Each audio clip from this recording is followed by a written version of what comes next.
Magandang araw po. Ako po si Lito Goldahara ng Live for Others Movement. Ang aming service ay pagka-share ng mga livelihood skills training tulad ng mushroom culture, banana chips making, cassava chips making, longganisa, candle making, mold making, figurine, stained glass, fiberglass, resin at iba-iba pang mga livelihood skills training. So sa ngayon po, uunahin po natin ang mushroom culture. Ito po ating pag-aralan ngayon. So una po sa paggagawa ng materyales para sa mushroom, mayroon po tayong 4 na materyales ang ating kinakailangan. Una po ay ang kusot, sawdust. Pangalawa, darak. Pangatlo, sugar. Pang-apat, apog. At panglima na po yung spawn o yung binhi ng mushroom. So, ang kusot po ay 78%. Pag sinasabi kong 78%, ito po ay by weight. Hindi po siya tinatakal, tinitimbang. At dito naman po sa darak o rice bran, 20%. At dito sa sugar, 1%, apog, 1% din. Kaya kung gagawa po tayo, hindi po pwede na ganito karami. Kasi this is only for demo purpose. Kasi kung 1%, napakakunti po yun, mahirap po siyang timbangin. Kaya kung gagawa po kayo, at least po mga isang sakong kusot para madali lang pong timbangin yung 1% na apog at 1% na sugar. Okay? So, pisa po tayo dito sa sawdust o sa darak. Ang darak po, meron po siyang dalawang uri. Meron pong, ang sawdust. Meron pong sawdust ng coco lumber. Meron din pong sa good lumber. Sa aming experience po, kukunti lang po ang tumutubo doon sa coco lumber. Kaya na-advise po namin kayo na ang gamitin ninyo ay yung sa good lumber. Kasi mas marami po ang tumutubo doon at umaabot po siya ng 3 hanggang 4 na buwan ang kanyang fruiting period. So, tapos na po tayo sa kusot. At dapat mas pino siya. Kung medyo magaspang naman, kailangan siyang bistahin. At dapat tuyo. Pangalawa, ang darak. Ang darak po, meron din pong dalawang klaseng ng darak. Meron class A, class B. Ang class A po, yun po yung pino. Ang class B, yun naman yung magaspang. So, ang ginagamit po natin ay yung class A, yung pino. Sumunod naman, yung sugar. Ang sugar po, yung puti, refined sugar. Yun ang ginagamit natin. 1%. At ang apog naman, ang apog dalawang klase din po. Merong industrial lime, meron din pong agricultural lime.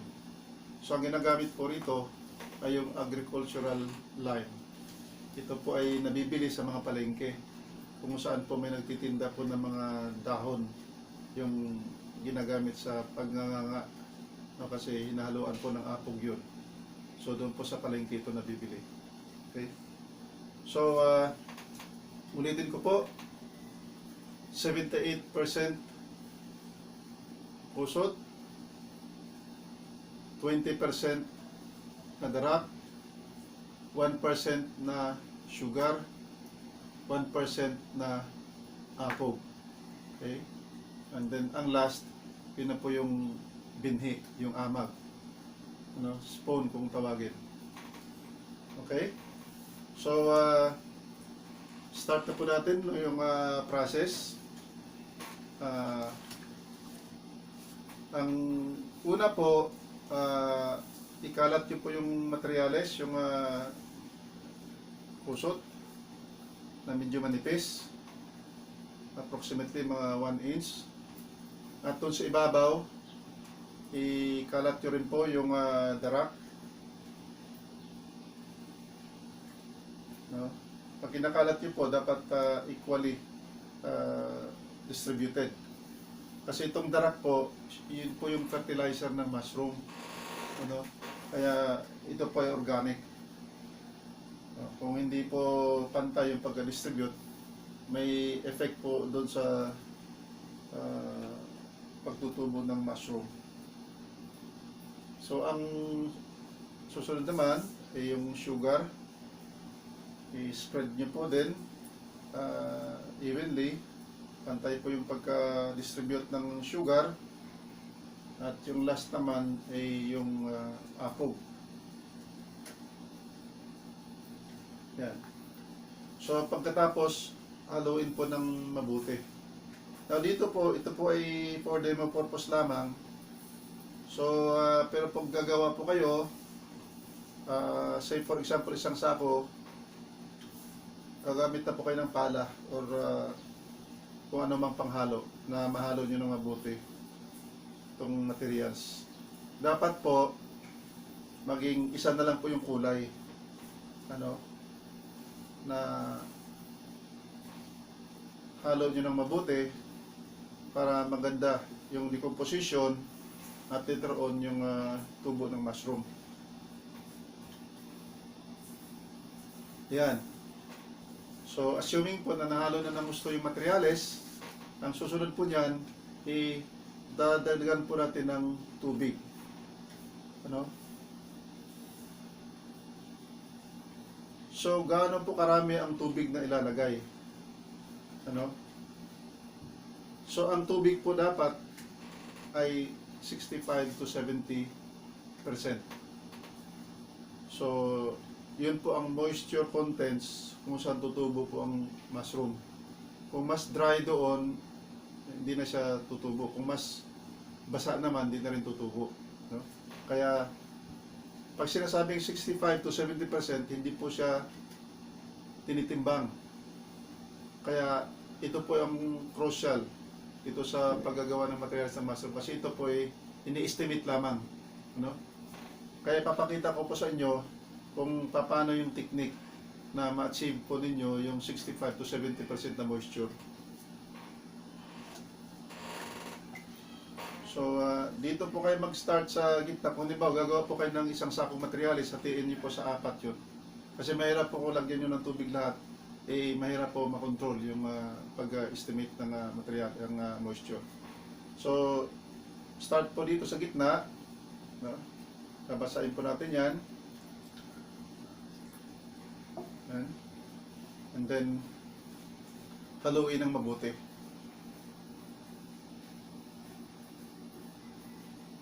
Yan, para nga po kayo masa ng semento. Yan, okay? So, pag nahalo na po, magdakot po kayo ng tamang-tama nyo na mapisil. Yan. Press nyo po ng mabuti. Yan. Kung may tumutulo po, sobra. No? At pag binibitawan nyo po, dapat buo siya, hindi nag-crack. No? So kung tumutulo sobra, kung nag-crack naman siya, kulang sa tubig. No? Kaya ito, wala siya po, hindi po siya tumutulo.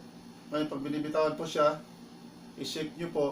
Pag hindi po siya nag-crack, na hindi siya nabiyak, yun po yung 65 to 70% na moisture. Ito po yung pinaka-importante sa lahat. Kasi the rest, pwede mong sukatin, pwede mong timbangin, ano, pwede mong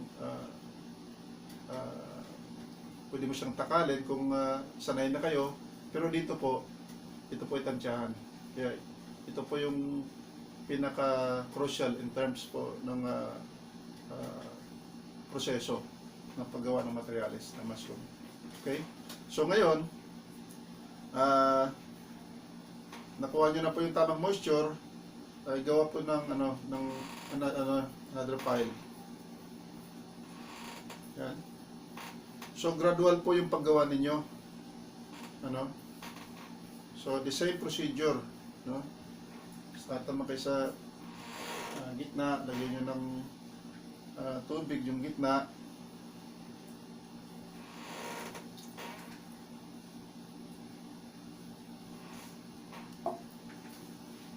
Yan, haluin.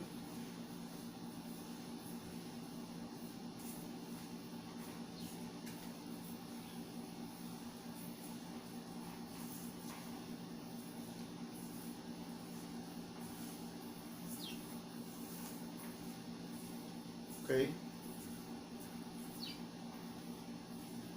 So, i-test nyo ulit yung materials. Hindi kung okay na, idagdag doon sa nauna. So, ganun po, gradual. Pag lahat po na nakuha nyo na po yung tamang moisture, pagsama-samahan nyo na po lahat ng materials. At ang next na procedure ay pitpitin nyo, para kayong gumawa ng vulkan. Gawin yung pyramid, yung kanyang forma, yung kanyang shape.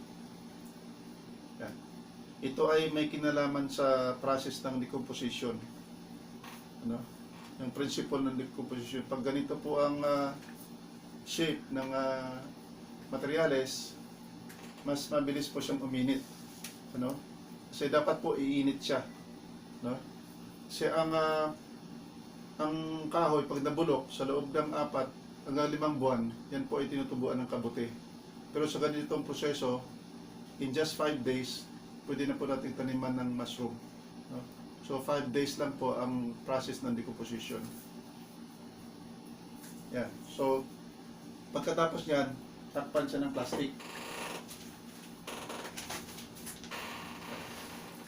So, takpan niyo po ng plastic na transparent.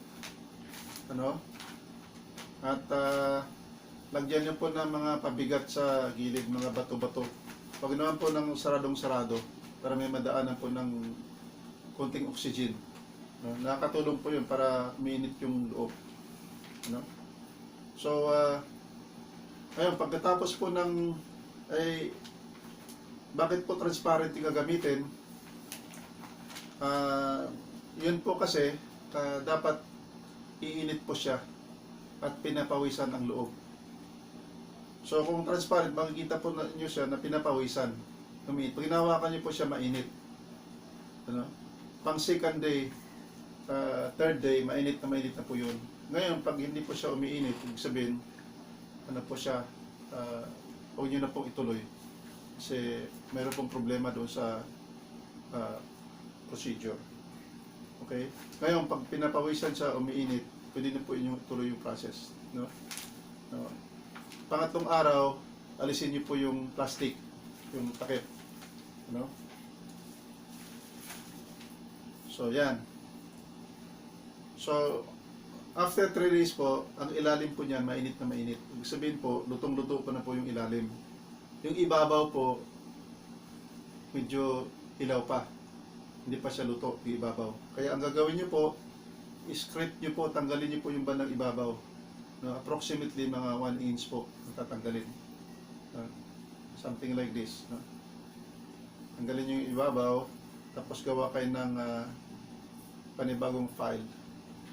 Lahat ng mga nasa ibabaw, yung sa surface. Yan, alisin nyo. So, makita nyo po, after 3 days, iba po ang kulay nito nasa ibabaw, iba din po yung kulay nasa bandang ilalim. At ito po yung umusok-usok din, kasi mainit nga po. Ngayon, ito na po yung bandang ilalim, lagay nyo po sa ibabaw.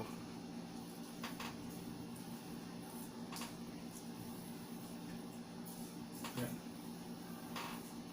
And then, gawin nyo rin po ulit na parang pyramid yung kanyang shape, yung kanyang forma. So, ganyan na po. So, nasa ilalim na po yung lutong-luto na materyales. Nasa ibabaw naman po yung medyo hilaw pa. No? So, kanina, yung nasa ilalim, nilagay natin sa ibabaw. At yung nasa sa ibabaw naman, nilagay natin sa ilalim. Para maging balance po yung decomposition. At, ibalik nyo po yung plastic ulit. Ano? Takpan nyo ulit ng plastic. Ano? For another 2 days. Ano? So, ibig sabihin po, ang buong decomposition period ay 5 araw.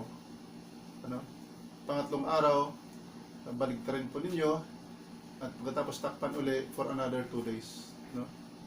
After 2 days, tanggalin nyo rin po yung PEP at ikalat nyo na po yung materyales. So, dahil na-decompose po yan po ay merong matapang na amoy, parang basura. Kasi nabubulok po yan. So, hayaan nyo po na sisingaw yan at mawala po yung malakas na amoy at approximately mga after 2 to 3 hours, pwede nyo po siyang i-bagging. No? So, ito gagawin nyo po ito doon sa malilim na lugar. Hindi po niyo po siya pwedeng ikalat doon sa natinatamaan ng sinag ng araw. No? So, ang susunod na po natin gagawin ay yun naman po tinatawag na bagging procedure. Okay?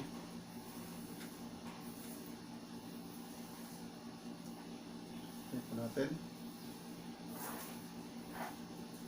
So, sa bagging po, ang ginagamit o kinakailangan po ay plastic na PP plastic, no? Polypropylene plastic. No? Sa palengke, dalawang klase ang plastic, mayroong PE, polyethylene, yung isa naman ay PP, polypropylene. Ang PE po, yun po yung malambot, ginagamit po sa mga ice water. Ang PP po, polypropylene, yun po yung ginagamit para sa mga mainit. So, ang gagamitin po natin dito ay PP. Dahil po, i-steam po natin, no? Sa loob ng 3 oras. Kaya dapat po siya, hindi siya matunaw. Okay? So, ang size po natin ginagamit ay 6 by 12. No? 6 inches by 12 inches. Ang kapal ay 0.03. Medyo makapal siya. Ano? Okay? So, mabilis pong kumalat ang spawn, ang binhi, kung ang inyong bag ay nakatayo. No? Kaya gawa nyo ng paraan na ito ay tatayo, ang plastic, once na nalagyan na ng materials. At ang technique dyan ay itong plastic na pipe, no? Ito ay PVC pipe, no? 3/4 ang diameter, lagariin nyo rin po ng 3/4. Ano? So, una, ito po ipapasok dito sa pinakakanto ng plastic. Sundutin nyo lang po.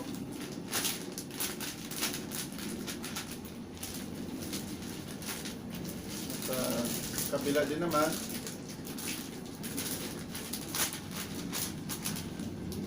Para maging flat. No? Para maging flat po yung pinaka-bottom ng plastic mamaya.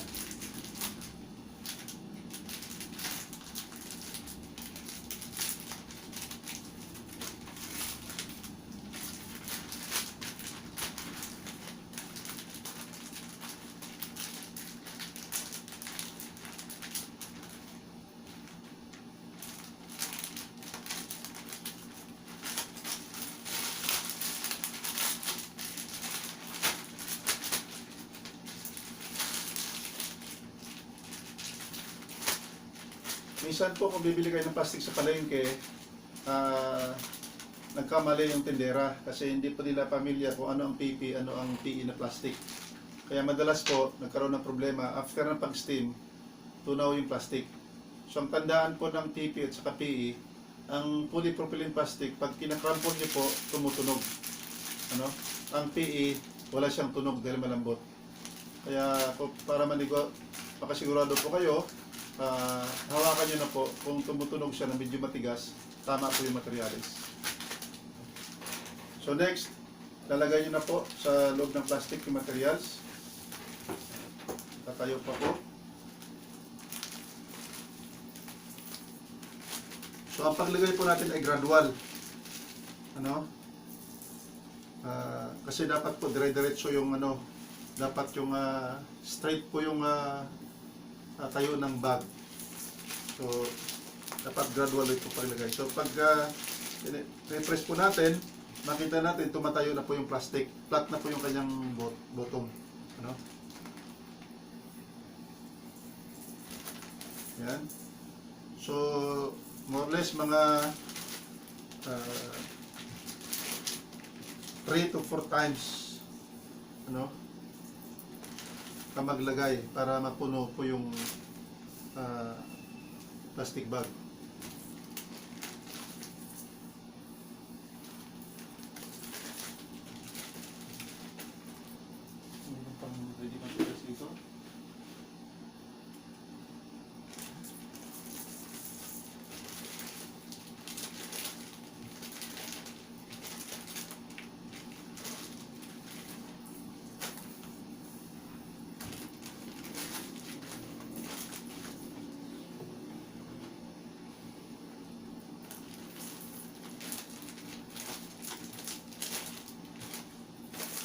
Yan.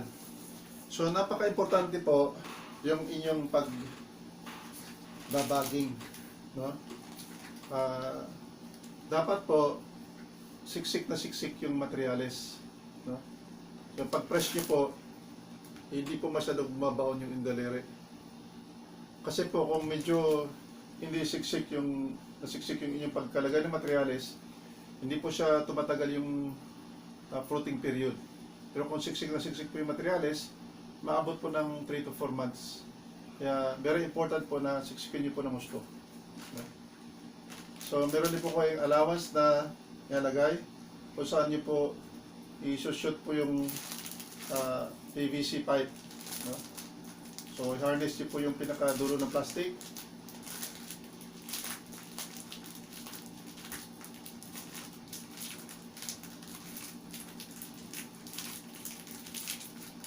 Yan. So, ito po, dito na po dadaan ngayon, dito na po ilalagay yung binhi ng mushroom. So, pagkatapos nyan, plug po natin ng cotton. Ano? So, ito pa yung waste cotton, mas umurahin na cotton. So, i-plug po natin ng cotton. Pagkatapos, takpan po siya ng papel.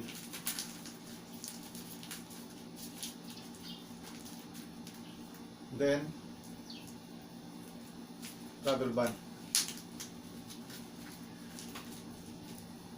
Okay? Bakit naglalagay po tayo ng cotton? Kasi ito pong binhi ng mushroom, ito po siya ay nangailangan ng oxygen. Mamatay po ito kung wala siyang madadaluyan ng oxygen. Kaya itong cotton po, diyan po dumadaan yung oxygen. Kaya hindi po siya pwedeng totally sara.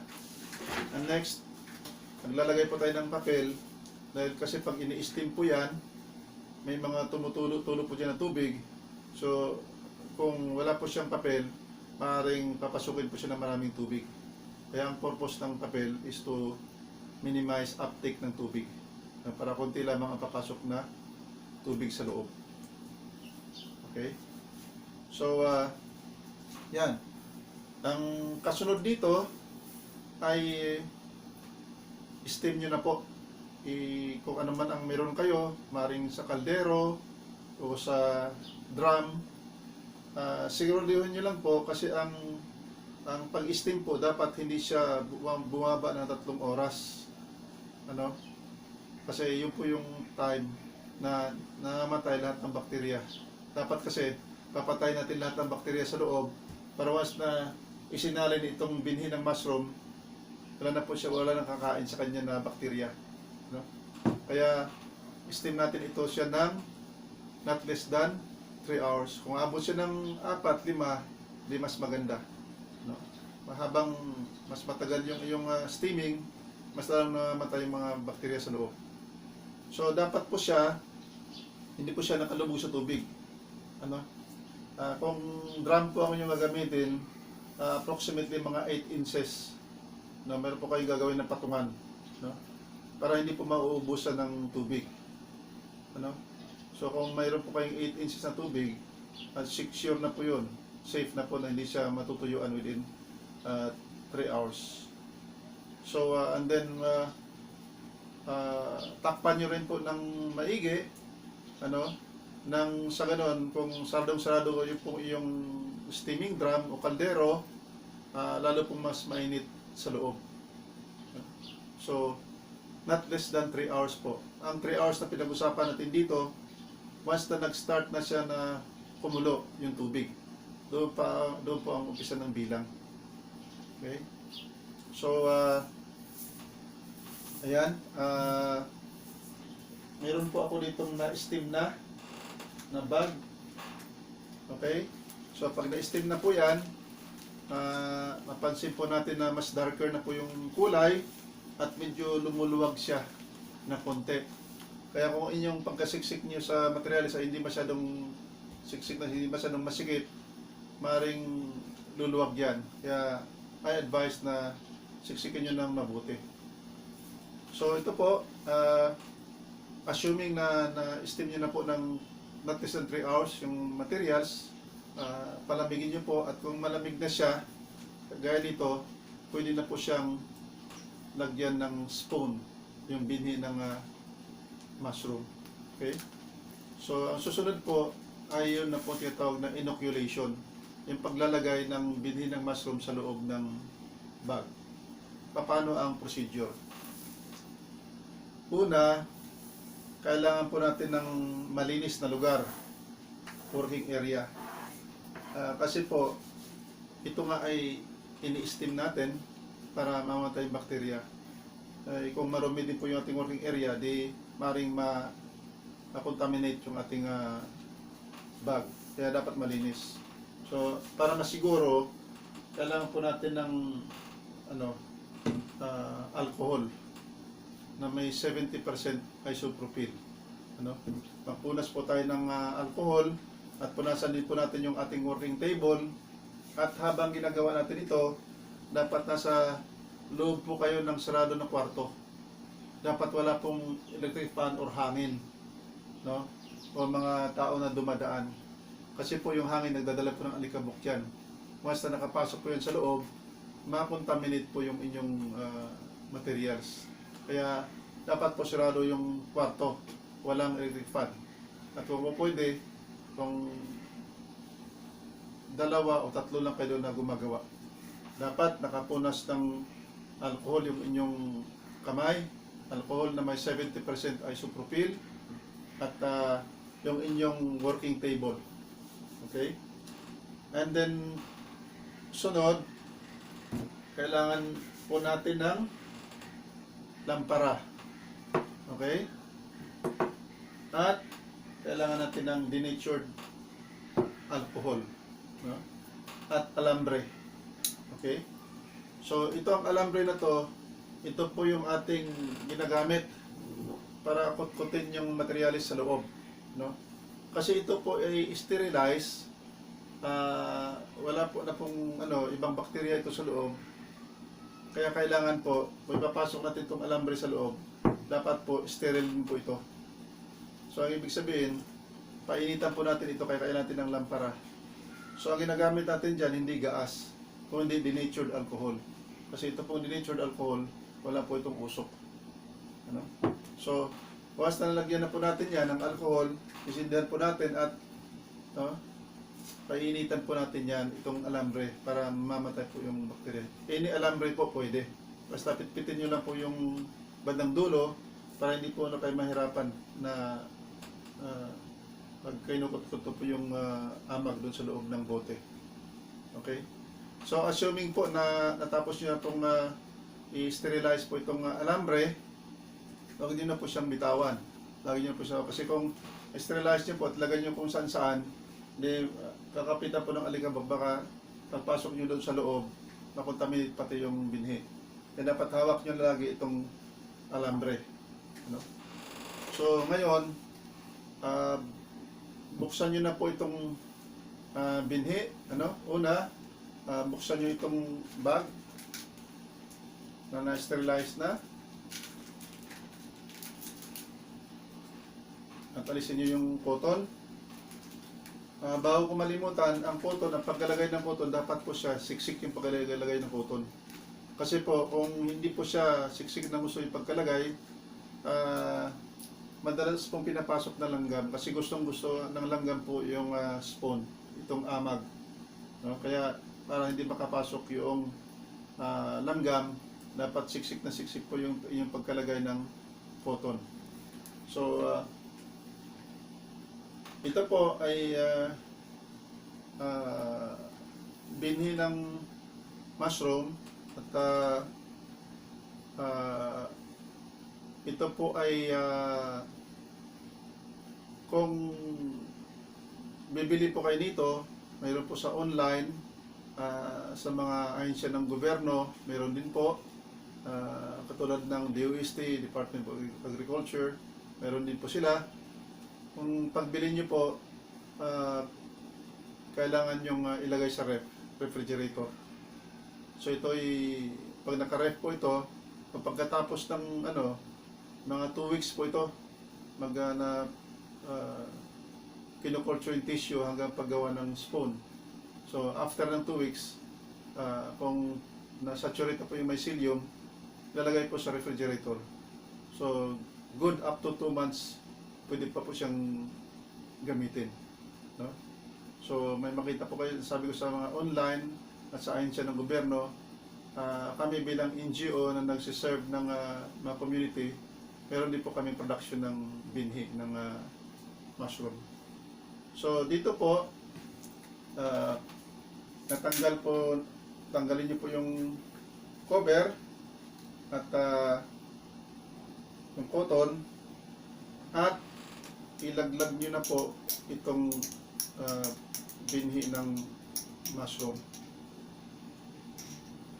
Yan. Gaano karami? Approximately 1 teaspoon po ang ilalagay sa bawat bag.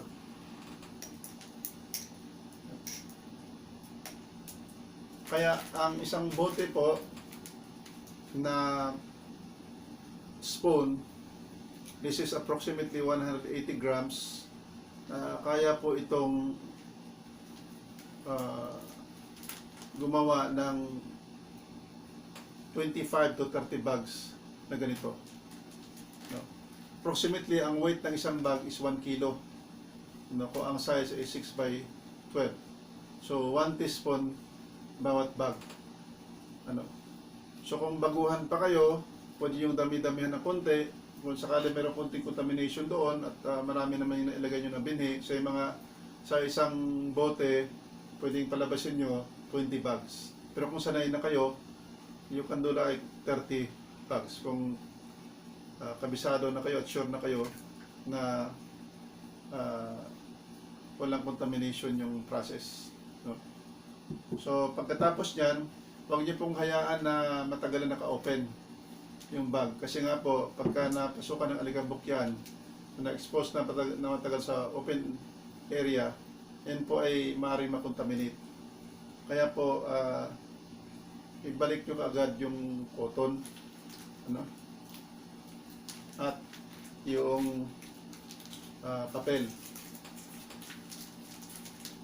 yung rubber.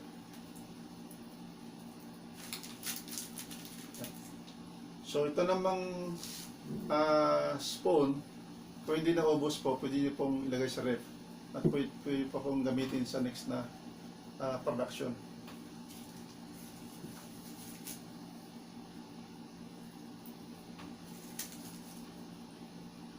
Okay? So, ito na po. So, wala na po kayong ibang gagawin. Lagay nyo lang po sa inyong kwarto o kung saan man. Room temperature lang po. Sa loob lang po ng bahay. Ngayon, in our experience, kasi po, kung ang inyong lugar gusto niyo pong patong-patong, kasi ang ano kasi dito, pwede mo itong pagpatong-patungin, ano? And then, dahan-dahan pong puputi ito, at kung sumagad na yung puti dito sa pinaka-ilalim, kusa pong itutulak ng mushroom itong papel at cotton. Lalabas po yung mushroom. So, kung meron ng mga 3-4 na mushroom na lumalabas, pwede niyo pong buksan lahat ng mga bags. Or, kung ang inyong space po, tipid po kayo ng space, patong-patong niyo po, pagka nangalahati na po yung puti, pwede niyo po siyang i-horizontal. Patong-patong, o shelves, no? O whatever. Pwede rin po nakabitin. Ano? May makita po kayo dyan sa internet na kung paano nila ginagawa yung kanilang stocking ng bags. Now, pagka ang oyster po, approximately 30 days, no? Pag nailagay na natin yung binhi, lagay nyo sa room temperature, more or less mga 30 days, lalabas na po yung mushroom. Okay? So paglabas niyan, within 3 days, dapat i-harvest nyo na po. Harvest nyo na. Alisin nyo na yung nabanggit ko kanina, pag may lumalabas na ng mga 3-4 na mushroom, pwede nyo po tanggalan na ng cover lahat. Alisin nyo lang po yung cotton sa yung papel. Huwag nyo nang ikat itong pinakabuo, kasi pag ikat nyo yan, maging prone po siya sa dehydration. Kasi ang buhay po ng mushroom po ay nasa moisture. No? Kung hindi po na po maganda ang inyong moisturing system, wala po kayong enough na sa tubig o pagdidilig, mabuti na po na dito na lang lagi lumalabas yung mushroom. So, ito po, pagka panahon ng tag-ulan, maaaring didiligan nyo na po yung bag. Pag once na lumabas na siya, pwede nyo pong diligan. Dapat po naka-horizontal na siya. Pero kung hindi pa po lumalabas ang mushroom, huwag nyo pong diligan. No? Pag lalabas na po yung mushroom, pwede nyo pong diligan dito lang sa bag. Hindi po maganda na tatamaan directly ng tubig ang mushroom, nasisira po siya. Dapat dito lang sa bag, bubuhusan ng tubig para malamigan yung bag. Moisture lang po. Pag nabasa ito, magkaroon po ng moisture doon sa loob. So once na lalabas po yung mushroom, sabi po, within 3 days, harvest nyo na po. At expect, kung maganda po yung pag-alaga, after 1 week, mayroon na namang lalabas. So, every 1 or 1.5 week, mayroon pong lalabas na mushroom dyan. Or kung maganda po yung inyong pagkaalaga, weekly mayroon pong lalabas dyan na mushroom. Within 3 to 4 months, depende po sa inyong pagkaalaga. Now, ngayon, kung ang inyong, kasi ang pinaka-popular sa atin dito, itong oyster, ito kasi yung popular sa Pilipinas, yung ginagamit sa mga restaurants. Iba, makikita nyo sa mga supermarket ng mga naka-styrofoam. Ngayon, meron akong sample dito ng actual na mushroom. Ito po ay Gano mushroom. Ito po ay isa sa pinakamahal na mushroom. Ito po yung ginagamit sa mga kape kasi this is proven. Mayroon na pong mga clinical study dito sa US at sa Europe na ito ay nagpapalakas ng immune system ng tao. Kaya ito ay mahal. So, tingnan nyo lang po sa internet, makikita nyo po yung presyo ng Gano. So, ang Gano po, medyo delay po siya ng 1 to 2 weeks ang kanyang paglabas compared sa oyster mushroom. No? Wala po akong actual dito na sample ng oyster mushroom, pero yan ay white mushroom kung tawagin doon sa iba. No? Yung oyster mushroom. So, ito pong Gano mushroom, Ito din po ay ginagamit na sa gamot na pampalakas ng immune system, at yun na po ang pinakakadalasan dito, hinalo po ito sa mga kape, ano, para pampalakas. Ngayon, ito po, paisa-isa lang po siya lalabas. No, unlike po sa oyster, bundle po siya paglalabas. Ito na po paisa-isa. No, pero dahil po siya ay medyo mabigat, kaya po sulit din po at mahal po yung presyo. No? Kung say for example sa dito sa oyster, doon po sa gate price ay 150 per kilo ang fresh mushroom.